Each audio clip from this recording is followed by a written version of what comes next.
para que outros possam viver. Vale a pena morrer para que outros possam viver.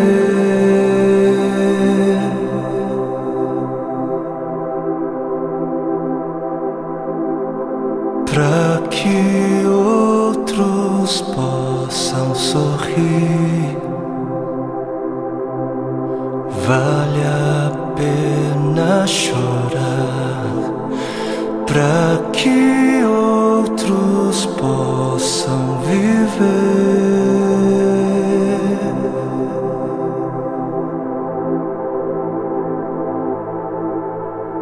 Portanto, visto que temos este ministério pela misericórdia que nos foi dada, não desanimamos. Antes, renunciamos aos procedimentos secretos e vergonhosos, não usamos de engano, nem adulteramos a palavra de Deus. Ao contrário, mediante a clara exposição da verdade, recomendamo-nos à consciência de todos diante de Deus. Pois não pregamos a nós mesmos, mas a Jesus Cristo, o Senhor, e a nós como escravos de vocês por causa de Jesus. De todos os lados somos pressionados, mas não desanimamos. Ficamos perplexos, mas não desesperados. Somos perseguidos, mas não abandonados. Abatidos, mas não destruídos. Trazemos sempre em nosso corpo o morrer de Jesus, para que a vida de Jesus também seja revelada em nós. Pois nós que estamos vivos, somos sempre entregues à morte por amor a Jesus, para que a sua vida também se manifeste em nosso corpo, de modo que em nós atua a morte, mas em vocês a vida. Por isso não desanimamos, embora exteriormente estejamos a desgastar-nos, interiormente estamos sendo renovados dia após dia, pois os nossos sofrimentos leves e momentâneos estão produzindo para nós uma glória eterna que pesa mais do que todos eles. Assim, fixamos os olhos não naquilo que se vê, mas no que não se vê, pois o que se vê é transitório, é passageiro, mas o que não se vê é eterno. Para que outros possam viver, vale a pena morrer. E nas palavras de 2 Coríntios capítulo 4 que nós acabamos de ler, para que outros possam viver, não apenas vale a pena morrer, como deve-se morrer. Deve-se. Para que outros possam viver, deve-se. É necessário morrer. É necessário morrer para que haja vida. Trazendo sempre em nosso corpo o morrer de Jesus, para que a vida de Jesus também seja revelada em nosso corpo. Pois nós que estamos vivos, somos sempre entregues à morte por amor a Jesus, para que a sua vida também se manifeste em nós, de modo que em nós atua a morte, para que em vocês, para que em outros atue a vida. Assim como a semente que não morre não germina, assim como a semente que não morre é incapaz de gerar frutos, aquele que não morre é incapaz de gerar vida, é incapaz. Não fosse o sangue do Cordeiro, não fosse o sangue de todos os mártires que vieram antes de nós, não fossem aqueles que vivem como se não pertencessem a este mundo, não seríamos conhecedores das boas novas da vida, não seríamos. Mas se as coisas são assim, se isso é verdade, se isso reflete a realidade, se o Senhor teve toda a intenção de dizer exatamente o que Ele disse, por que é então que não morremos? Por que é então que o mundo está cansado de ver uma igreja que deveria carregar a mensagem da morte, mas não carrega? Não carrega. E não carrega porque ela mesma recusa-se a morrer. Se a ordem é essa, por que é então que não vemos mais vidas sendo geradas? Nações sendo alcançadas em meio à voluntária entrega da vida por parte daqueles que se dizem cristãos? Por quê? Por quê? Porque existe algo de muito errado em nosso meio. Existe algo de muito errado em meio àquilo que chamamos de Evangelho do Reino de Deus. Evangelho do Reino de Deus. Não o Evangelho do Reino dos homens para os homens. Não o Evangelho do Reino desta terra para esta terra. Não o Evangelho do seu reino para você mesmo, para o seu próprio benefício. Mas o Evangelho do Reino de Deus para o benefício de Deus. E existe algo de muito errado porque estamos confundindo o Evangelho do Reino de Deus, que é para Deus, com outros evangelhos. E o povo, por falta de líderes que preguem o que o povo precisa ouvir e não o que o povo quer ouvir, o povo está adorando outros bezerros de ouro. E o grande bezerro de ouro dos nossos dias é a bênção. O grande bezerro de ouro dos nossos dias é a vitória, é a conquista, é o bezerro da prosperidade, é a saúde, é o meu bem-estar, é o meu conforto, é a minha necessidade, é o meu reino, é a minha vida. 7 passos para alcançar a bênção aqui, 40 dias de jejum da vitória ali, 12 maneiras para ser próspero um pouco mais adiante, e 318 formas para você fazer com que Deus faça aquilo que você quer que Ele faça. Não importa se Ele queira fazer ou não, porque afinal o modelo de Jesus, não seja feita a minha vontade, mas a sua, serve para Jesus, serve para o Filho de Deus, não serve para mim, não serve para a igreja.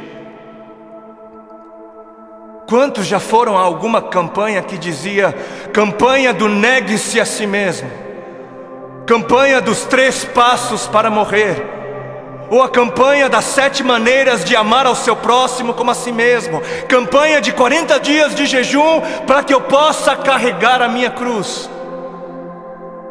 Não? Nunca foi? Por que não?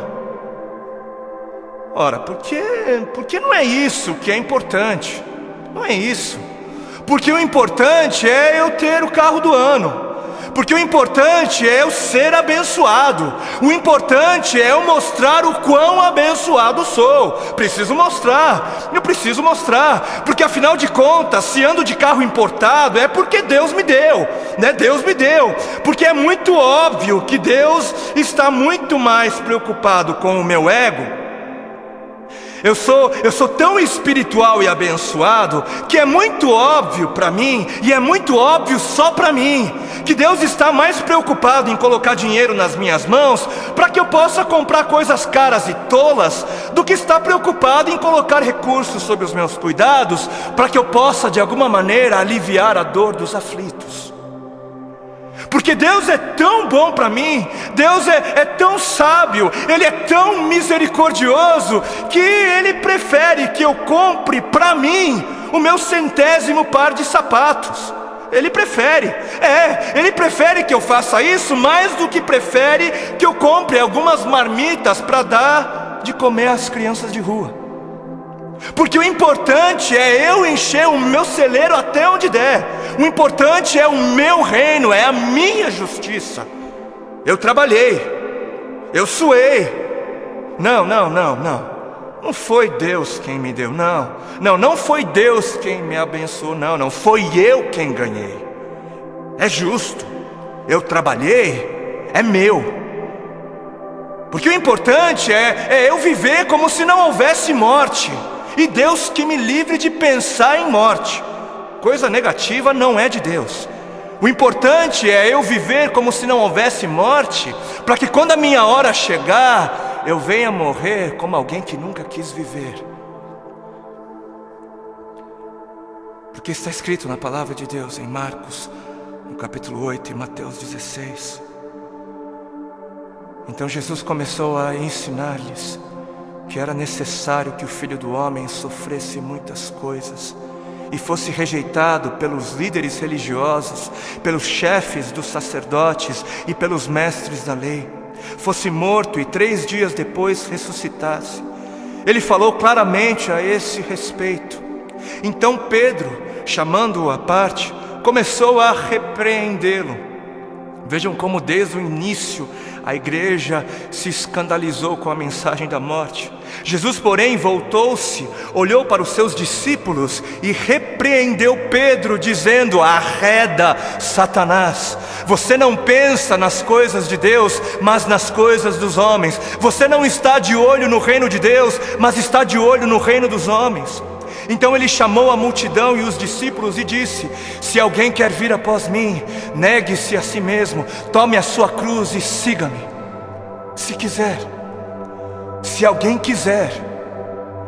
Porquanto quem quiser salvar a sua vida, perdê-la-á, mas quem perder a vida por minha causa, achá-la-á. Pois o que aproveitará o homem se ganhar o mundo inteiro e perder a sua alma? Ou o que dará o homem em troca da sua alma? Porque o Filho do Homem, o Filho de Deus, há de vir na glória de seu Pai. Ele há de voltar com os seus anjos, e então retribuirá a cada um conforme as suas obras.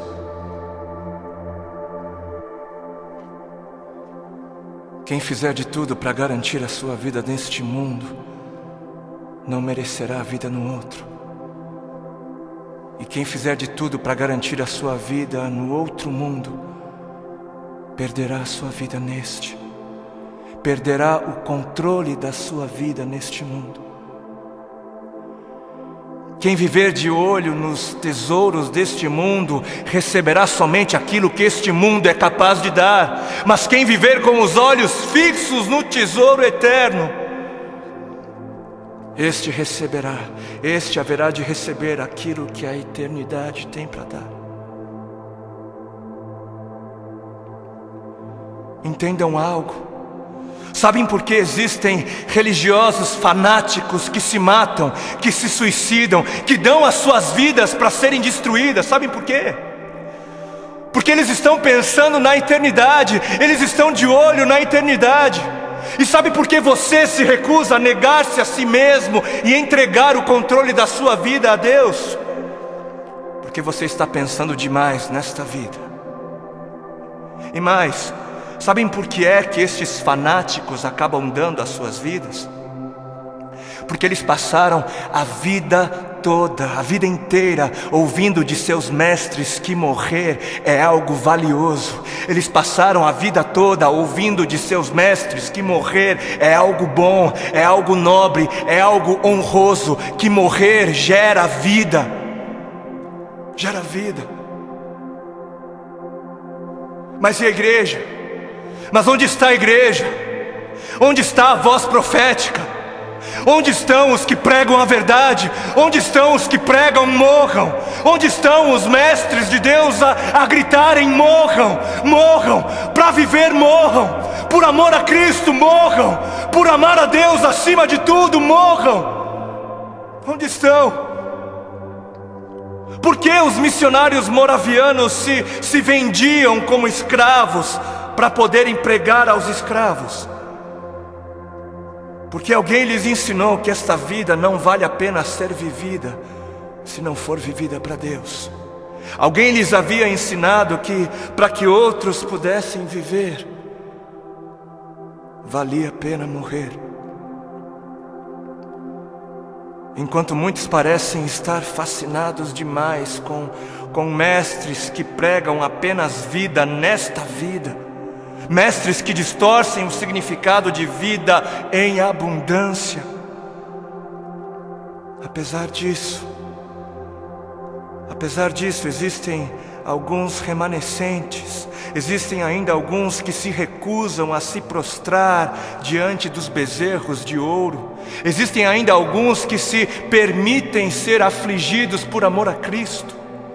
Alguns que entenderam a voz do Espírito de Cristo, do Cristo que deu o exemplo a ser seguido, não apenas em vida, mas na morte de cruz, e são capazes de dizer: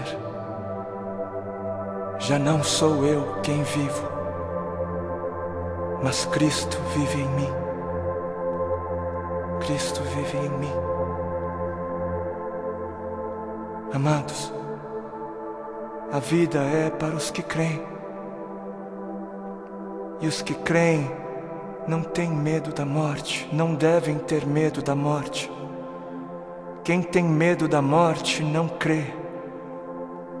E quem não crer, não viverá. E eis que a morte é o maior medidor da fé. Os que morrem são os que creem. E termino com um texto bíblico que está em 2 Timóteo, capítulo 4, nos versículos 2 ao 4. Diz assim: pregue a palavra, pregue a palavra, esteja preparado a tempo e fora de tempo, repreenda, corrija, exorte com toda a paciência e doutrina. Por quê?